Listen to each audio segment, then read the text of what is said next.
Hey everyone, in today's video, we're going to go over OpenStack's command line. This will be a short video. I'm not going to go in too many details, but I'm going to show you how to set it up and how to run some basic commands. Now, the first thing that you need to do is go ahead and log into your OpenStack. And once you are in, we're going to have to go ahead and download this OpenStack RC file. Now, this is a bash script file that contains a bunch of system variables that need to be set in your shell in order to be able to run commands against OpenStack. One thing I want to mention here is that this file is specific to each project and each user. So make sure that you download the file for the specific project that you're going to be working on. So in my case, I'm going to download the file for this demo project, and since I'm logged in as an admin user, that will be the admin user's file. Again, it is a project user specific, so the commands that you'll be able to run once this file is set in your system will be the commands that your user is allowed to run in that specific project. So to download the file, all you have to do is go ahead and click on this link here, and that will download it on your local machine. And from here, you're going to have to put it on your OpenStack server. So you can either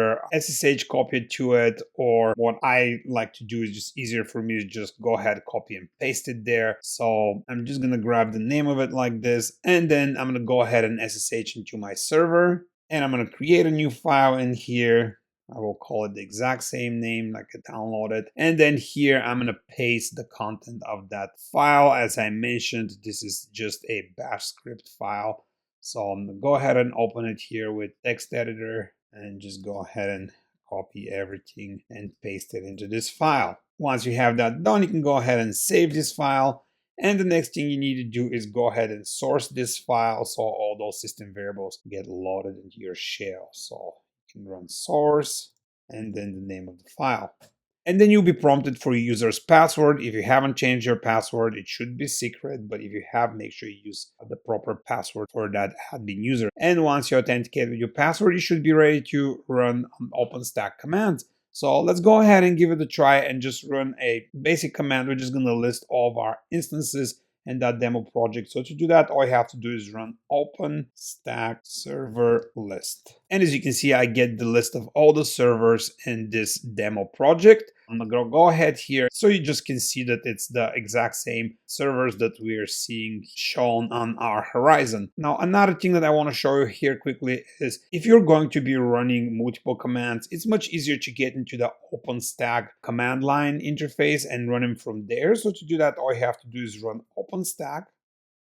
And once you're in here, you can simply run the command that you want to run. So for example, we're going to get the same output if I run server list, and that will give me a list of all the servers. Now, a nice thing running it this way is that it's much easier to get help for the command. So for example, let's say I want to shut down one of these servers, but I don't know how. So to figure out, all you have to do is run server help, and that will give me all the server commands that are available for me. So I can go ahead here, for example, and say, I want to stop one, right? So again, I'm going to get server list so I can see my names of my servers, but from here I can say server stop, and I can give it the name of the server. So in this case, test1.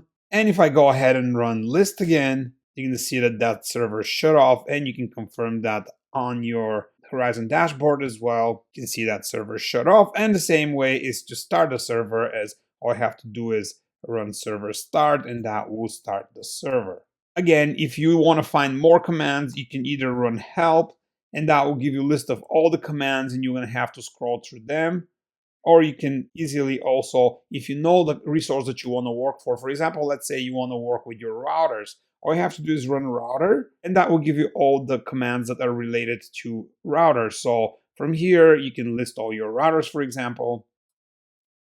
And in my case, I only have one, but you kind of get the gist. It's very easy to control pretty much anything from here. It's pretty cool. You can use this to do automation, to script things, to make your life easier. I hope this video was useful to you. If you liked it, please click on the like button. If you want to see more of my videos, please subscribe for my channel. And as always, if you have any questions or comments, don't hesitate. Make sure to post in the comment section under the video. Thank you for watching.